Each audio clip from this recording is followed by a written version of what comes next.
Bonjour à toutes et à tous, bienvenue sur ma chaîne Matsine Records. Aujourd'hui, un numéro très coloré. Nous allons parler de comics et de manga.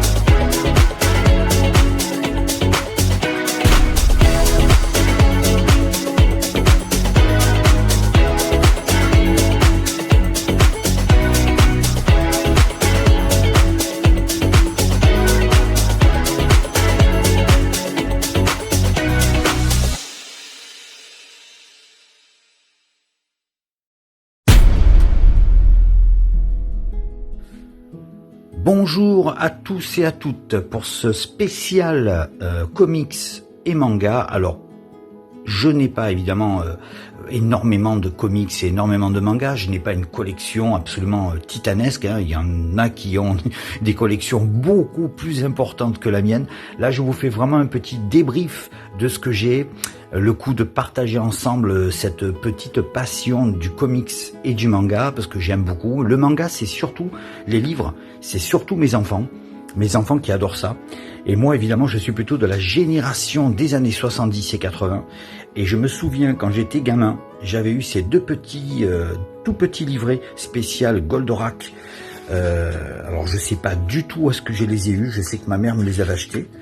Mais alors, par contre, je pense que ça devait certainement se vendre 1978. Je pense que ça devait se vendre certainement dans les papeteries, à mon avis.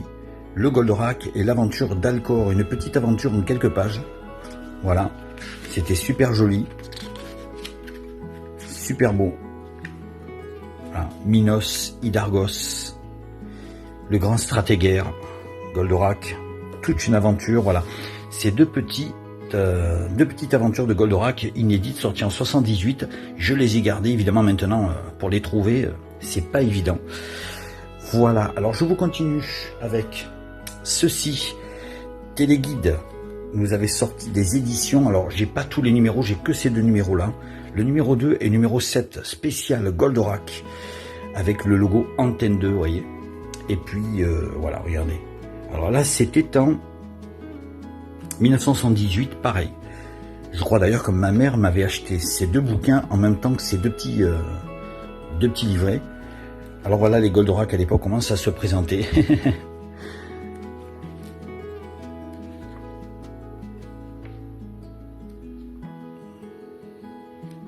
Avec de superbes illustrations. Bon, c'est les illustrations d'époque, hein. Voilà.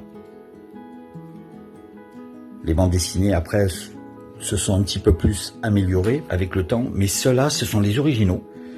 Ce sont les premières éditions. C'est pas du tout des rééditions, des ressorties. Non, non, non, non. C'est celle de 1978. Voilà les fameux Goldorak que j'ai gardés précieusement. Ça, c'est des bouquins que je lisais quand j'étais enfant. Allez, c'est parti, on continue. Alors, on est toujours dans le domaine du comics, cette fois-ci. Je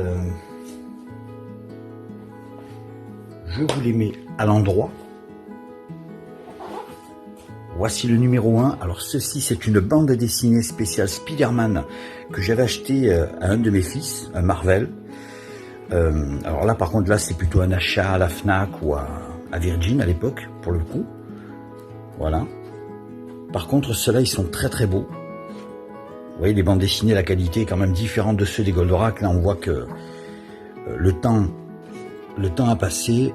Et là, on est plutôt dans les Marvel 2005. Il est sorti en 2005, celui-ci. Alors, il y a le retour du Bouffon Vert. Il y a celui-ci. Le numéro 2. La menace du Docteur Octopus. En bande dessinée, toujours. Là, je vous montre à peu près en gros comment ils sont. Voilà comment ça se présente. Ils sont très très beaux. Je les ai lus et ils sont très très beaux. Hein. C'est magnifique. Hein. Et le numéro 3, un lézard diabolique, avec le fameux lézard donc. Et là pareil. Voilà les bandes dessinées comme elles se présentent. Alors c'est une édition Panini, voilà, Panini Comics. Et voilà, oui, c'était au Virgin. Je les avais trouvés au Virgin, 8,95 €. Voilà, c'était au Virgin qui avait à l'époque, à côté du pâté Grand Ciel à Lavalette, Toulon-Lavalette, et le Virgin évidemment elle a fermé. Vous savez que tous les magasins Virgin ont arrêté leurs activités depuis déjà presque une dizaine d'années maintenant. Le fameux Hulk, toujours dans la même collection Panini. Le Hulk, alors superbe, moi mon préféré de tous les personnages Marvel, c'est Hulk. Moi j'ai toujours une affection, une grande affection pour le personnage de Hulk, qui est plutôt un personnage plutôt dramatique plutôt qu'autre chose. Voilà. Il est superbe celui-là. Magnifique. On va continuer avec les collections comics Panini, les petits mangas. Alors quand je dis les petits mangas, c'est-à-dire les petits livres mangas, je vous les présente juste après. Mais en attendant, voici un ancien livre comics que j'ai, un Marvel. Ça s'appelle 2099. Celui-ci aussi est vraiment très bien. Regardez, le prix 22 francs. Voilà encore un collector. Ça c'est encore le genre de bouquin que je lisais quand j'étais gamin. Et je les ai tous gardés quasiment parce que bon, ben, la nostalgie comme on dit, hein, de la nostalgie, de la pure nostalgie. Il y a celui-ci aussi que mon oncle m'avait acheté, c'était en 1981. Ça s'appelle Miss Hulk contre-attaque avec Iron Man. Miss Hulk qui donnera le nom de She-Hulk. Voilà. She-Hulk qui est sorti en série télé. Voilà le fameux Miss Hulk. Alors Super Comet et Superman. Voilà, ça aussi c'est un truc. Voilà, le bouquin date de 1981. Il est superbe celui-là. Voilà, il est un petit peu vieilli avec le temps. Regardez un petit peu là, vous voyez. Mais bon, il n'est pas abîmé, je veux dire, c'est de l'usure en fait. Par rapport au temps 1981, vous imaginez, il a quasiment 44 ans le truc, 45 ans cette année. Voilà quoi, 45 ans. C'est incroyable. Un petit bouquin comme ça, 45 ans. Un petit collector. On continue dans les Marvel. Il y a celui-ci que j'aime beaucoup, qui est beaucoup plus récent. Hulk se met en chasse. Alors là, ce sont des comics beaucoup plus souples qu'on trouvait en papeterie dans les années 2000. Celui-là est sorti en septembre dans les années 2000, mais septembre 98 celui-là. Voilà. Alors j'en ai plein des comme ça, enfin j'en ai plein. J'en ai 2, 3 ou 4. J'ai celui-ci aussi, qui est très très beau, le numéro 40. Voilà. Novembre 98. Là aussi pareil. Avec des graphismes magnifiques. Il y a celui-là. Hulk qui a peur du Goliath vert. Ça c'est un numéro 43. C'est de mai 99. Voilà, je les suivais pas forcément, c'était selon mes humeurs. Celui-là est très très beau aussi parce que regardez, il est tout brillant. Enfin tout, on dirait du papier glacé, donc c'est du papier glacé. Hein. Du papier, regardez. C'est super beau. Ensuite, dans le domaine du comics, j'ai celui-ci, Spawn, qui a été adapté ensuite au cinéma en 1997, avec le film qui était sorti en 97. Donc Spawn était revenu sur le devant de la scène à l'époque. Vous avez celui-ci, que j'avais trouvé à 1 € et dans un cache express. Avec Batman, je crois, Batman, Superman, je vois pas du tout qui sort là. Il y a Batman, alors lui c'est un Superman avec le logo, je vois pas du tout. Alors si vous avez des renseignements, je suis prêt à mettez-moi-les en commentaire. Mettez-moi-les en commentaire, voilà. Metalman, d'accord. Ok. Il y a plein de personnages dont j'ignore l'existence. Voilà. Celui-ci est très bien. Celui-ci. Le Spider-Man avec son petit poster à l'intérieur, apparemment, je crois, un poster géant. Il a le poster, oui, il est là. Il est là, le poster. Oh, il a l'air beau. Oh là là, il a l'air grand. Voilà. Hop là, on va le mettre. Le voici. Allez, on fait un petit panorama avec la caméra. Voilà. Il est super beau, hein. Il est très très beau. Magnifique. Un petit poster. Je ne me rappelais même plus qu'il y avait un petit poster à l'intérieur, vous voyez. Alors, je le range. Voilà. Ce fameux Spider-Man. 4 €. Le 109. Avec le film, avec Edward Norton, l'incroyable Hulk, le deuxième qui était sorti en 2008. Celui-ci est pas mal aussi, j'aime beaucoup cette collection. J'ai pas acheté toute la collection, j'en ai acheté qu'un seul à l'époque. Spider-Man, les héros de Marvel, dans les griffes de Wolverine. Panini Comics, bien sûr, toujours. Regardez comme c'est super beau.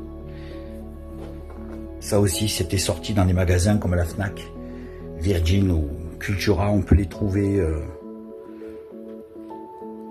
Voilà. Ça me fait penser un petit peu au conte de la crypte que je vous ai présenté il y a quelques mois.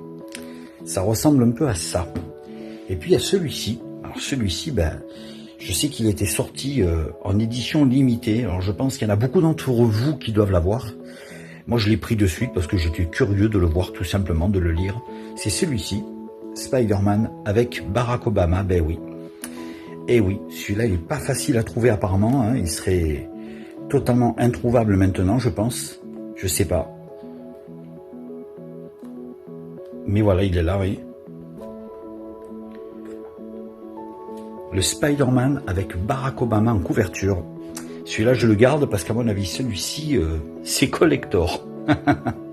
Alors les mangas, moi, ça a surtout été les dessins animés à l'époque, tout ce qui est séries ou films, cinéma, manga, j'aime beaucoup. Après les livres, je m'y connais beaucoup moins. C'est surtout mes enfants qui s'y connaissent. Alors je vais vous montrer la petite lecture de mes enfants. Voilà ce que ma fille Manon, l'une de mes deux jumelles, voilà ce qu'elle lit en ce moment. Le fameux Rosario plus Vampire, alors je ne connais pas le titre, Rosario plus Vampire. Voilà, ça c'est on l'avait trouvé à Easy Cash. Et elle est en train de se taper toute la collection, ça lui plaît énormément, le numéro 2 et le numéro 3. Donc ça c'est une collection manga dont elle est toute contente, toute fière et que je compte lui agrandir dans pas longtemps cette collection puisque ça lui plaît. Et puis il y a celle-ci aussi qu'elle aime beaucoup et puis que mon fils a commencé à lire à l'époque, c'était ça, Naruto. Alors évidemment tout le monde connaît, tous les fans de manga connaissent Naruto. Moi je connais un petit peu mais je suis pas très friand, j'aime beaucoup cet univers mais c'est vrai que je n'ai pas eu l'habitude, l'habitude de les lire, c'est pas trop, moi c'est plutôt les films à la rigueur ou les DVD ou les Blu-ray. Alors là il y a Naruto, donc le volume 1, il y en a beaucoup de Naruto, hein, énormément, comme celle-ci d'ailleurs de collection, il y en a énormément. Voilà Naruto, qui était, on l'avait acheté tout neuf, hein, je crois que c'est à Carrefour, 3 €. Ça va, ils étaient pas chers, 3 €, ils sont magnifiques. Le volume 2, pareil, et le volume 3, toujours à 3 €. Voilà 3 mangas absolument superbes. Ils sont très très beaux, hein. Ce qui est incroyable avec les mangas, c'est que les bouquins sont tous à l'envers.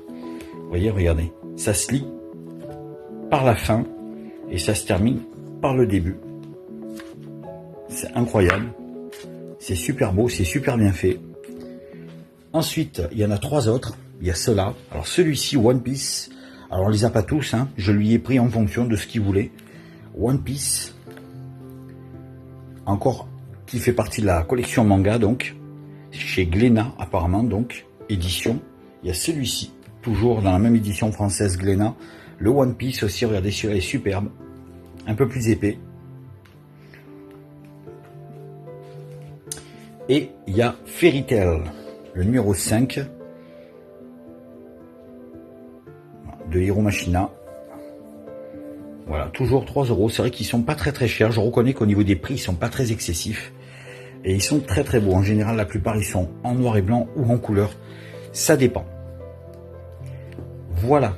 Ensuite, on va faire un petit coup de pub. Bon, malgré que je suis pas très friand de ce manga non plus. Il y a mon fils qui l'a lu, et là en ce moment ma fille est en train de le lire évidemment, hein. On en parle beaucoup en ce moment. Le voici, le fameux Instinct de Inoxtag, le fameux influenceur sur Facebook donc, et sur Facebook, pardon, sur YouTube. Oui, mais moi, vous savez, je suis de l'ancienne école, je suis encore YouTube, je suis encore Facebook.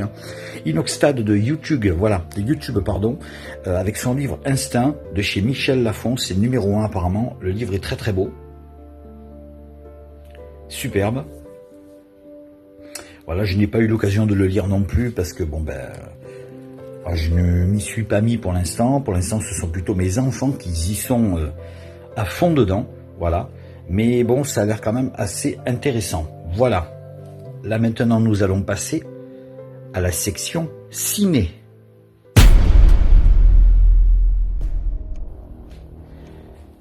Et pour cette section ciné, elle est assez objective puisque là vraiment c'est vraiment mes goûts en matière de manga ou quoi que ce soit. Il y a beaucoup de mangas que je n'ai pas, il y a beaucoup de choses que je n'ai pas. Je découvre vraiment petit à petit cet univers. Mais bon voilà, je vous montre déjà celui-ci. Alors celui-ci c'est pas un manga. Pourquoi je vous le montre? C'est le chef-d'œuvre de Friesland, Metropolis, un film de 1927. Réédité, il y avait plusieurs ressorties, notamment la fameuse sortie de 1984 avec la bande originale du film de Giorgio Moroder, le fameux film muet de plus de 2 heures de Friesland, un film que j'adore, c'est vraiment un très très très beau film de science-fiction. Voilà pourquoi je vous le sors celui-ci, parce que il y a cela. C'est un manga que je recherchais depuis des années, le fameux Metropolis, qui est absolument génial, absolument sublime. Voilà, regardez ce coffret magnifique, je l'avais trouvé pas très cher ce coffret, j'ai mis des années pour le retrouver et je suis très content de l'avoir. Il est très très bien et le long métrage est absolument superbe. Voilà le fameux Metropolis.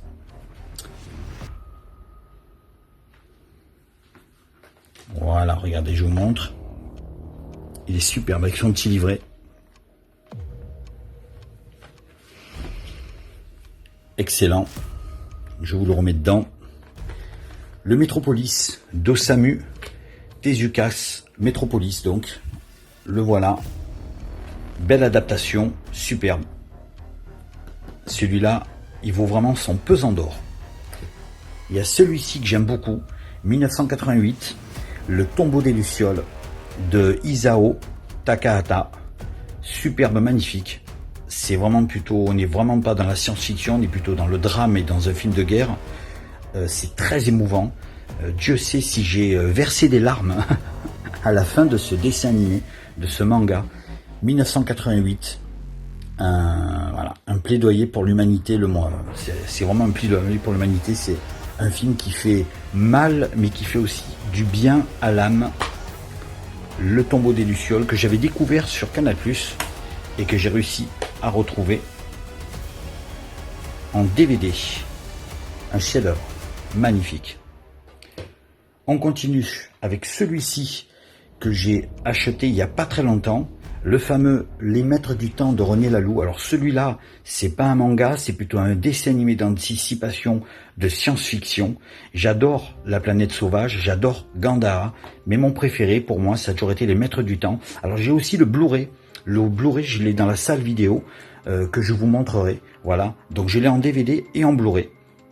Il est sorti l'année dernière donc. Alors, petite anecdote, l'écriture des Maîtres du Temps, elle vous fait peut-être penser à quelque chose. Eh bien, c'est l'écriture que j'utilise dans mes génériques. Voilà, j'ai voulu tout simplement dans mes génériques garder ce côté un petit peu bande dessinée avec ces genres d'écriture-là.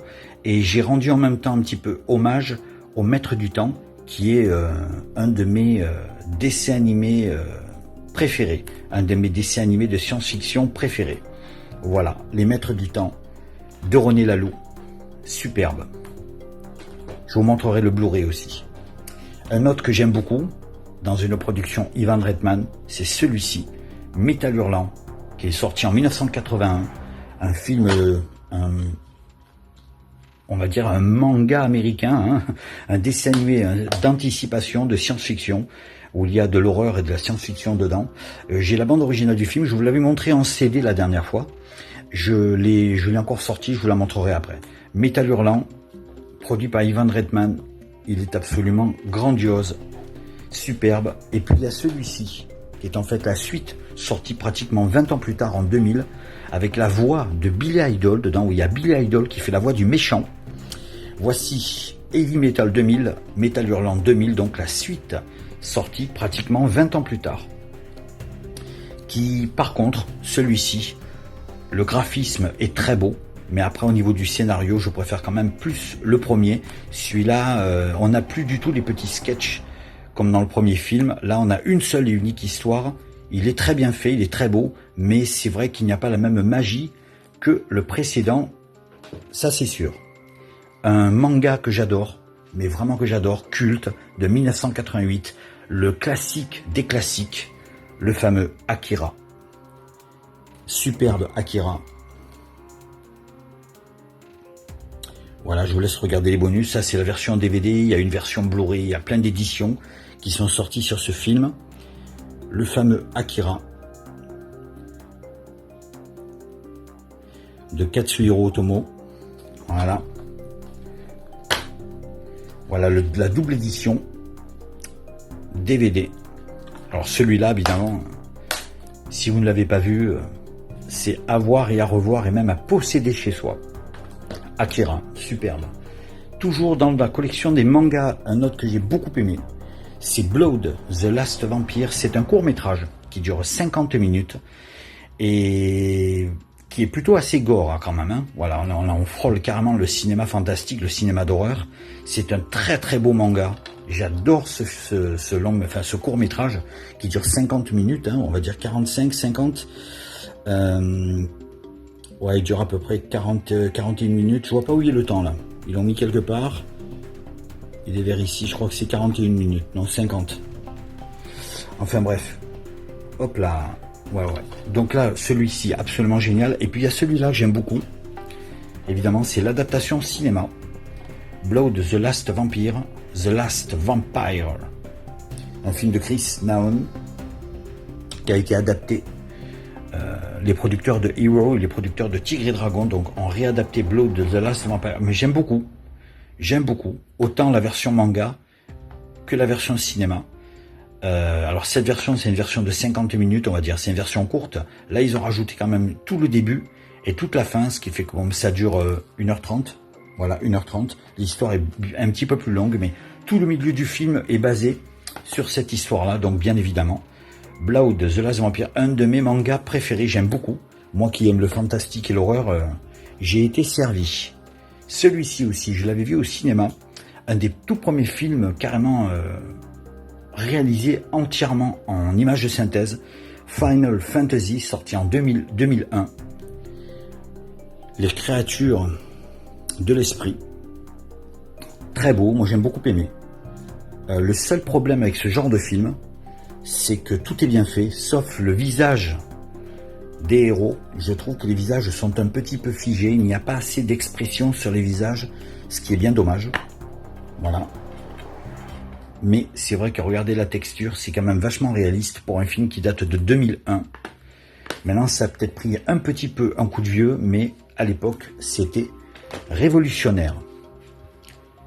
On continue avec celui-ci, mon préféré de tous les mangas. J'adore celui-ci, Ghost in the Shell.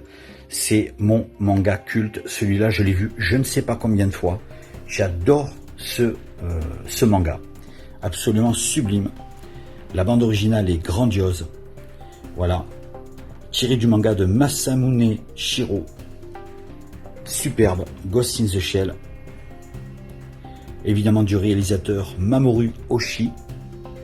Si vous ne l'avez pas vu, il faut le voir. C'est une bombe. Absolument sublime. La musique, l'ambiance, tout est merveilleux. Même la bande-annonce. J'adore la bande-annonce. Et j'ai même la BO. D'ailleurs, je vous montrerai le vinyle juste après de Ghost in the Shell. Et d'ailleurs, Ghost in the Shell a eu droit en 1997, 2004, 2005. Il a eu droit à une suite, Ghost in the Shell 2, Innocence. Le deuxième film, qui est très très bien aussi. La bande originale est aussi grandiose que le premier. Je n'ai pas la BO de celui-là, mais je compte y tomber dessus incessamment sous peu. Dès que je tombe dessus, je la prends, je vous la présente. Ghost in the Shell 2, Innocence. Et puis évidemment, ils ont fait une adaptation cinéma, alors je crois que c'était en 2017. Voilà le fameux Ghost in the Shell avec Scarlett Johansson, un film qui a été adoré, comme il a été critiqué aussi, autant de négatifs que de positifs. Moi j'ai trouvé que c'était vraiment une belle adaptation. On est vraiment dans le premier Ghost in the Shell, voilà, mais en film. Scarlett Johansson est absolument incroyable dedans, et les prises de vue, les images sont énormes. Je l'avais trouvé dans un cachet express, il m'avait coûté à tout casser 2 €. Je suis bien content de l'avoir, et en plus, en Blu-ray. Superbe. Ghost in the Shell, j'adore ces 3 longs métrages. On continue toujours dans le domaine de l'animation et d'un des anciens mangas, un des anciens personnages de l'animation des années 70. Regardez, Albator, le corsaire de l'espace. Voilà le fameux film sorti en 2014. Je vous montre, c'est le Blu-ray donc, hein, évidemment. Voilà. Alors là aussi, pareil, hein, les goûts sont divisés. Beaucoup ont aimé, beaucoup n'ont pas aimé. Bon, voilà. Celui-là, moi, j'ai trouvé que c'était très sombre quand même. C'est quand même très très sombre, encore plus sombre que la série animée qu'on connaît tous, puisque j'ai la série animée en 70. J'ai pas celle de 84, mais j'ai celle de 78, l'intégralité. Mais j'ai quand même passé un bon moment avec ce fameux Albator. On attend toujours Ulysse 31, on attend toujours Goldorak, c'est quand ils veulent. On attend toujours aussi la bataille des planètes, et peut-être même un Capitaine Flamme. On en entend beaucoup parler, et on se demande quand c'est que ça va sortir. Après le Albator, ils ont quand même sorti, oh là là, super, enfin, ils ont sorti celui-ci, les producteurs d'Albator, les Chevaliers du Zodiaque. Alors en Blu-ray, je ne l'ai pas trouvé, mais je l'ai trouvé en DVD. Il est là, la légende du sanctuaire, la version animation 3D donc, hein. Voilà, donc évidemment on n'a pas la même magie que la série animée, mais bon, c'est quand même bien de l'avoir eu comme ça déjà au départ. Ça leur fait déjà 2 films à leur actif, et on attend tout le reste. Ça serait génial d'avoir, comme je vous ai dit, Goldorak, Capitaine Flamme, Albator, Ulysse 31, la bataille des planètes et bien d'autres. Ça serait sympa, voilà. Hop. Et pour terminer, dans le domaine du ciné, il y a celui-ci que j'ai eu dans le Mad Movies récemment. Enfin, récemment, ça fait un petit moment déjà.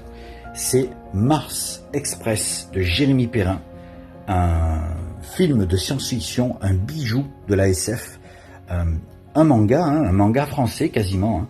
Superbe, superbe. Alors je sais pas s'il y en a qui n'ont pas aimé, je suppose qu'il y en a qui n'ont pas aimé du tout. Moi j'ai accroché, j'ai vraiment trouvé ça super beau. Visuellement c'est très très bien fait. Voilà. Franchement, pour un manga français, bravo les gars. Vraiment bravo. Comme quoi, il n'y a pas que les Américains, pas que les Japonais, il y a aussi les Français qui y arrivent, hein. De toute façon, toutes les séries qu'on a, Ulysse 31, tout ça, ça a été créé par Jean Chalopin notamment. Et ce sont des séries, la plupart du temps, franco-japonaises, hein. Donc la France est toujours impliquée dans un projet manga. Voilà.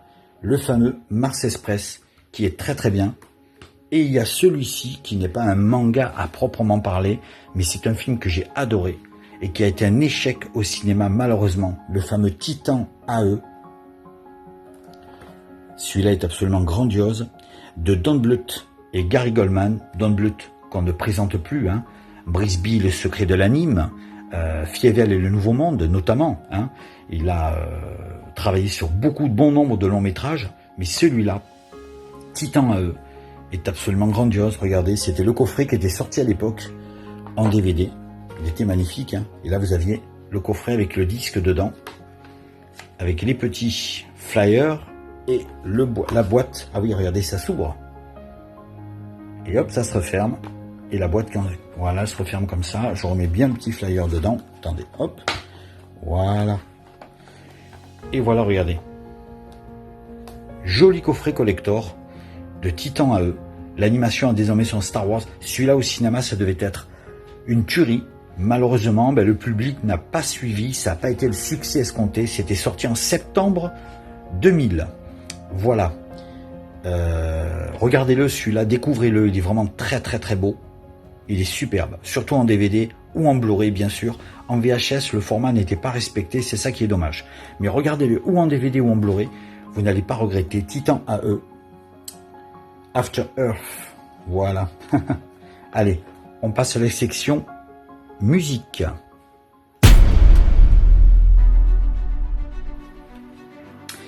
Et pour finir ce numéro spécial comics et manga, ben évidemment je vous présente le CD que je vous avais présenté la dernière fois. Tout à l'heure il y avait le DVD Heavy Metal, Metal Hurlant, produit par Ivan Reitman.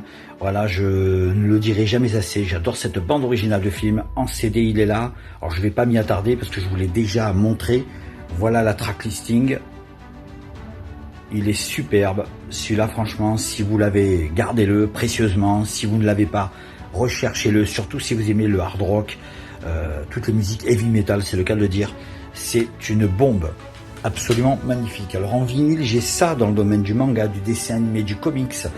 J'ai ceci, le fameux Goldorak qui était sorti, donc qui a été réédité il y a quelques temps. Voilà, je vous montre, allez, l'intérieur. Il est superbe, le voilà, avec évidemment la pochette qui s'ouvre en deux, le track listing qui est là, pratiquement presque tous les génériques, hein. Il y a des versions instrumentales aussi. Allez, le disque, je vous le montre. Bon, il est exactement comme tous les autres en fait, hein. C'est juste un... Voilà, il est noir avec un macaron tout jaune et orange qui rappelle un petit peu les disques CBS dans les années 70 et les années 80. Voilà le fameux Goldorak que je rangerai juste après. Je le laisse comme ça. Ensuite, il y a celui-ci. Alors ça, c'est la réédition de Goldorak. Celui-ci, c'est un original. 1981, le fameux Ulysse 31. Le 81. Alors ce qui est bien, c'est que bon là, vous avez 5 titres et 3 titres avec une aventure spéciale. Et là, vous avez le fameux Ulysse 31 donc. Regardez cette pochette comme elle est belle. Pour moi, c'est l'une des plus belles pochettes de toutes les bandes originales de dessins animés qui puissent exister. J'adore cette pochette. Et voilà le 33 tours d'origine qui était sorti chez Saban Records. Alors leur disque, leur 45 tours était bleu. Leur vinyle 33 tours à l'époque, ils étaient noirs. Voilà. Ensuite, il y a celui-ci, donc l'original de 1981.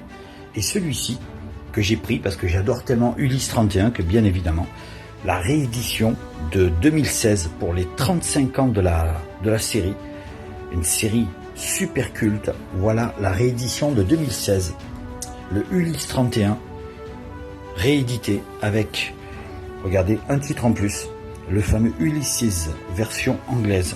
Autrement on retrouve tous les autres et le macaron est différent cette fois-ci. Il a été entièrement refait, vous voyez, c'est un disque noir, hein, comme les autres. Voilà, et regardez, magnifique, ils ont été personnalisés. Superbe.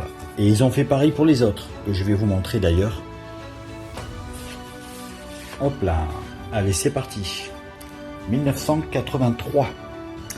Les Mystérieuses Cités d'Or. Alors celui-ci est sorti dans un coffret collector il n'y a pas longtemps. Un coffret renfermant la petite cassette, le 33 tours coloré. Le disque, il est entièrement en couleur. Il y a les 45 tours, il y a un livre, il y a plein de choses dedans. Alors l'édition collector, je ne l'ai pas encore acheté. Je ne sais pas si je la prendrai ou pas, parce que j'aime beaucoup cette série. Mais après, de là acheter le collector, je ne sais pas, je verrai. Mais j'ai déjà ce 33 tours. Il m'avait coûté que 10 € à l'époque. Je l'avais acheté pendant la période du confinement, juste un peu après, je crois. Magnifique série. La BO est absolument superbe. Regardez-moi ça, ce track listing. Il y a un paquet de titres. Le son est très très bon. Et là, vous avez, vous voyez, le disque. Lui aussi, il est tout noir. Mais alors par contre, regardez, le macaron, il est magnifique. Comme Ulysse 31, il est personnalisé en fonction du logo de la pochette de l'album. Superbe. Les Mystérieuses Cités d'Or. On continue dans le même domaine. Il y a celui-ci. Les Maîtres de l'Univers. Alors tout ça, je les ai en 45 tours la plupart. Je vous les présenterai dans un prochain numéro en 45 tours. Voilà. Alors les 45 tours, par contre, c'est des originaux, hein. C'est vraiment les originaux d'époque. Le Maître de l'Univers, He-Man, Skeletor, Musclor. Voilà le fameux. Alors là, vous avez deux 2 aventures, une instrumentale, le générique avec une aventure, et là vous avez tous les morceaux musicaux qui se trouvent dedans. Voilà, le morceau est très long quand même là. Ain Saban, Shuki Levy, ça quand on voyait ça et qu'on était gamin, on était fou parce qu'on sait que ces mecs-là composaient des morceaux absolument grandioses. Par le pouvoir du crâne ancestral, je détiens la force toute puissante. Ça c'était génial avec le fameux Orco. Voilà, et je vous montre le disque, il était à 10 €, vous avez vu. Là pareil, exactement, c'est un disque noir. Et regardez le macaron, comme il est beau. Le macaron central du disque avec le logo personnalisé, magnifique. Si vous avez acheté déjà cette collection, évidemment, ça c'est absolument super si vous les avez. Si vous ne les avez pas encore ou quoi que ce soit, je vous les montre et franchement, achetez-les si vous adorez les années 80, si vous êtes nostalgique de cette période-là. Les morceaux en plus sont très très bons, le son est très très bon, la remasterisation est vraiment parfaite. Et en plus, ce sont les originaux, hein. C'est pas des réorchestrations ou quoi que ce soit. C'est les originaux sortis au moment où la série, le dessin animé était diffusé à la télé, quand nous étions gamins. Voilà. Il y a celui-ci aussi qui est très très bien. Les Mondes Engloutis.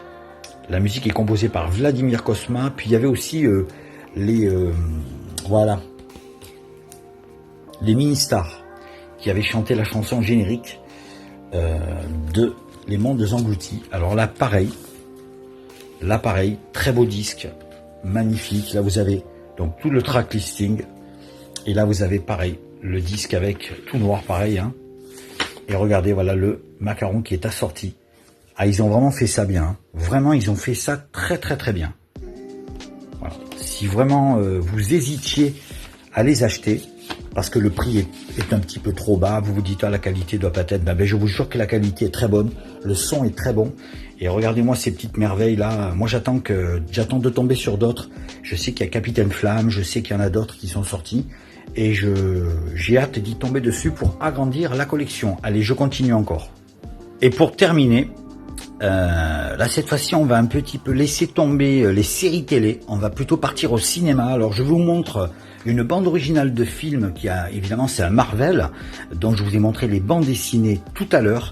Une bande originale de film que j'ai pu avoir grâce à mon ami Damien dans la Cellule Records. C'est celui-ci, qui est absolument superbe. Le fameux Spider-Man de Sam Raimi, qui est très très très beau, avec la musique de Danny Elfman. Le disque est tout coloré, je vais vous le montrer. Allez, c'est parti. Alors, à savoir que l'autocollant est là. Quand on touche ici, regardez-moi ça, regardez comme il est super beau. Il est génial, vous avez vu ça? Regardez, le Spider-Man brille aussi. À savoir que quand on touche, c'est comme si c'était du velours, mais c'est vraiment très très très doux. Au toucher, on dirait du velours, je pense que ça doit être... c'est une texture très très très douce, on a l'impression de toucher du velours. Voilà la tranche, l'arrière... Là aussi, pareil, quand on touche, c'est pas une pochette mate, on dirait du velours en fait, c'est très doux au toucher. Voilà. Le track listing. Et voici l'intérieur de ce superbe album. Là aussi, pareil, quand on touche, c'est comme si c'était du velours, c'est très doux. C'est incroyable la texture comme elle est. C'est superbe. Là, vous avez des images donc du film. Là, vous avez... Hop, alors attendez, parce qu'il y a plein de petits trucs dedans. Ah voilà, alors là il y a ça, superbe, ça. Je rangerai tout à l'heure. Hein. Je rangerai tout à l'heure parce qu'il y a tellement de choses. Il y a un petit poster dedans. Alors ça c'est la jaquette utilisée pour le DVD collector à l'époque. Et puis ils avaient sorti celle-là pour le DVD simple et pour l'affiche cinéma. Voilà cette petite affichette. Il y a ceci, Soundtrack on Vinyl, avec des sorties spéciales pour les mangas notamment. Regardez-moi ça. Alors celui-ci, vous voyez le Akira là, eh bien je l'ai, il est juste à côté, je vais vous le montrer juste après. J'ai la BO d'Akira qui est absolument grandiose et le reste est absolument superbe. Ghost of Tsushima, magnifique. Cowboy Bebop, Evangelion Finally, Demon's Soul, et il y a celui-ci aussi. Voilà, de ce côté vous en avez d'autres. The Witcher notamment. Voilà, un petit flyer magnifique. Et puis il y a ceci, donc ça c'est l'album évidemment, la pochette avec l'album à l'intérieur. Regardez-moi ça, ces photos comme elles sont superbes. Le bouffon vert. Et là vous avez le 33 tours en couleur jaune, une espèce de jaune, jaune or, jaune citron, jaune or plutôt. Mais voilà, regardez-moi ça, il est superbe. Voilà, il n'est pas marbré, en fait il est plein tout simplement, c'est une couleur pleine. Il n'est pas transparent. Alors d'un côté vous avez, regardez, le Spider-Man, d'un côté et de l'autre côté vous avez le Spider-Man noir. Il est noir, alors en fait le noir apparaît dans le 3 je crois, dans le 3e Spider-Man, mais ils l'ont quand même mis là, regardez, c'est superbe. Le son est très très très bon. Vraiment, vraiment. Le son de l'album est très très bon. Que je vous conseille, si vous avez l'occasion d'y tomber dessus. Il n'est pas donné. Je reconnais qu'il n'est pas donné. Il peut varier entre 30, 35, 40, 45 euros. Mais si vous aimez le Sam Raimi, le Spider-Man de Sam Raimi, puis alors, la musique, elle est sensationnelle. Hein. Danny Elfman, c'est celui qui a fait les BO, qui a fait les musiques et les génériques de Beetlejuice, les Contes de la Crypte, les Simpsons, la plupart de tous les films de Tim Burton, hein, les Batman, l'étrange et Monsieur Jack, Edward le Main d'Argent, bref. Voilà, donc là évidemment, vous imaginez un petit peu la BO comme elle est. Il y a celui-ci qui est très très bien, Les Gardiens de la Galaxie, le volume 1. Tout ce dont le héros écoute dans sa cassette, c'est dedans. Et je vous jure que c'est vraiment génial. J'ai jamais vu une BO aussi sensationnelle. Regardez, vous allez voir.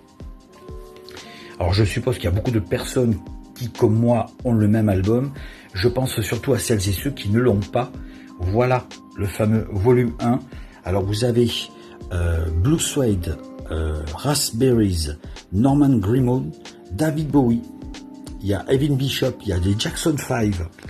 Là, vous avez 10cc avec le fameux I'm Not In Love. Eh oui. Redbone, The Runaways, Roper Holmes, The Five Star Step et Marvin Gaye ici avec Ain't No Mountain High Enough. On la connaît tous cette chanson. Le 33, il est là. Alors, il est simple, hein, évidemment. Hein. Là, pareil, ils ont tout personnalisé. Et il est noir, évidemment. Et vous avez le macaron qui est personnalisé en fonction de la pochette du disque. Ça fait un petit peu comme ce que je vous ai montré tout à l'heure avec Goldorak et compagnie Ulysse 31. Alors je n'ai pas le volume 3, je n'ai pas encore acheté le volume 3, je compte le prendre, mais après le volume 1, il y a aussi bien sûr le volume 2. Je vais vous lever la pochette pour pas qu'elle brille. Là voilà. Les Gardiens de la Galaxie 2, la BO, superbe, magnifique.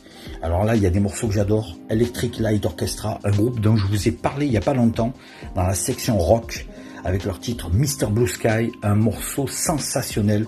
Electric Light Orchestra, Mr. Blue Sky. Allez sur YouTube, tapez ça, écoutez ce morceau. Elle a été utilisée pour une pub, je crois, pour le...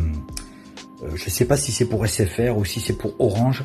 Et écoutez ce morceau, vous allez voir, c'est une tuerie. Magnifique. Il y a les Sweets, il y a Aliota NS Gemeria, il y a Fleetwood Mac, un groupe de rock que j'adore aussi. Fleetwood Mac, superbe. Sam Cooke, l'inoubliable Sam Cooke. Il y a Glenn Campbell, il y a George Harrison avec My Sweet Lord. George Harrison, ex-Beatles, évidemment, qui nous a quittés il y a quelques années, avec son fameux My Sweet Lord. Alléluia. Et oui, on connaît tous ce morceau. My Sweet Lord. Elle est superbe, celle-là. J'adore ce morceau. Il y a le fameux il y a le groupe Looking Glass, il y a Jay and the Americans, il y a Silver, Cheap Trick, qui est un groupe très connu aussi.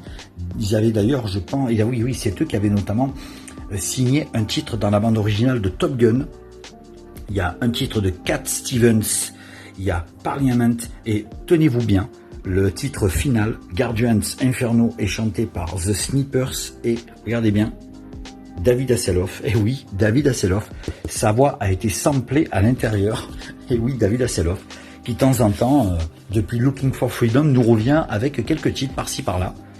Voilà le disque tout noir et le marcaron, évidemment, qui est assorti au 33, au logo, voilà.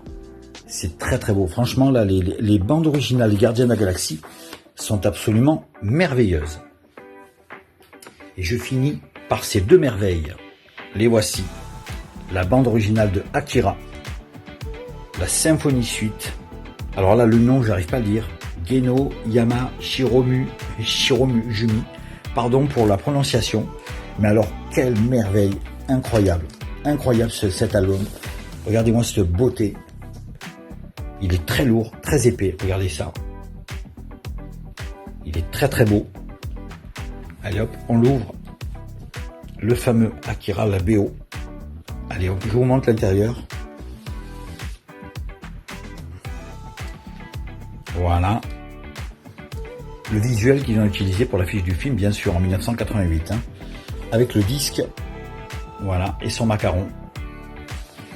Voilà le premier disque. Je le mets à l'intérieur. Oups là. Allez, on y va, c'est parti, courage. Et le deuxième, qui est ici, pareil. Regardez-moi ça. Ce visuel qui est superbe. Le artwork est absolument grandiose. J'adore ce genre de visuel, de artwork, superbe. Voilà. Et là, pareil, le disque, il est noir. Voilà, avec le macaron noir écrit Akira. Petite merveille, le fameux Akira. Autant le dessin animé, le film, le manga est culte, autant que ce 33 tours, ce double album, qui est absolument superbe.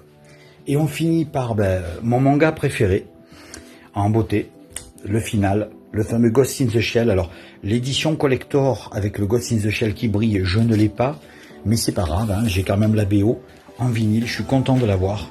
Voilà, superbe. A été réédité en 2017, je crois, 2015 ou 2017. Et de temps en temps, on peut le trouver. Quand on va à la Cellule Records chez Damien, vous pouvez le trouver facilement. Puisque la dernière fois que j'y suis allé, c'est-à-dire il n'y a même pas 3 semaines, il y en avait 2 exemplaires. Voilà. Donc vous pouvez peut-être y tomber dessus.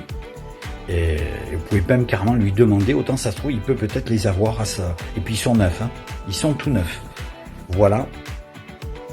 Le track listing, avec évidemment les fameuses musiques et le générique de Ghost in the Shell, le morceau qu'on connaît tous avec les chœurs, les vocaux qu'on connaît tous. Voilà, le macaron, il est très simple, hein, très sobre. Il est noir avec la bande blanche et de l'autre côté, la bande blanche est en haut. Voilà. Superbe Ghost in the Shell, que je vous conseille impérativement, la bande originale en vinyle,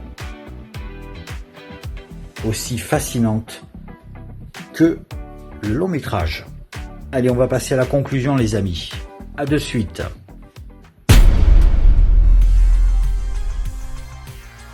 Et bien voilà, j'espère que cette vidéo sur les mangas vous a plu. On se retrouve vendredi prochain pour un spécial Clint Eastwood. À vendredi prochain, 20h. Salut les mads.